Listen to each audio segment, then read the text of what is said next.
চলে এসেছি গাছের আবার নেক্সট পার্ট নিয়ে। সবটাই হচ্ছে ইনডোর প্ল্যান্টস, শুধুমাত্র আউটডোর প্ল্যান্টস কয়েকটাই আছে। আর গাছ কিনলেই তো হবে না, গাছ বসানোর জন্য বিভিন্ন রকমের সরঞ্জামও কিনতে হবে।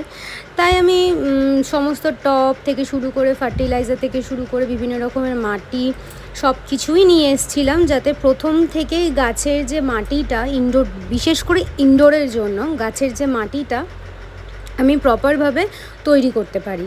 তো সেই জন্য আমি ভালোভাবে নর্মাল মাটি, ভার্মি কম্পোস্ট কিংবা ফার্টিলাইজার, নিম খোল সমস্ত কিছু দিয়েই মাটি তৈরি করেছিলাম। আর এখানে বেশিরভাগ মানি প্ল্যান্টেরই বিভিন্ন রকমের ভ্যারাইটিস ছিল, এছাড়াও ব্রোকেন হার্ট, মনস্টেরা, এগুলো তো ছিলই।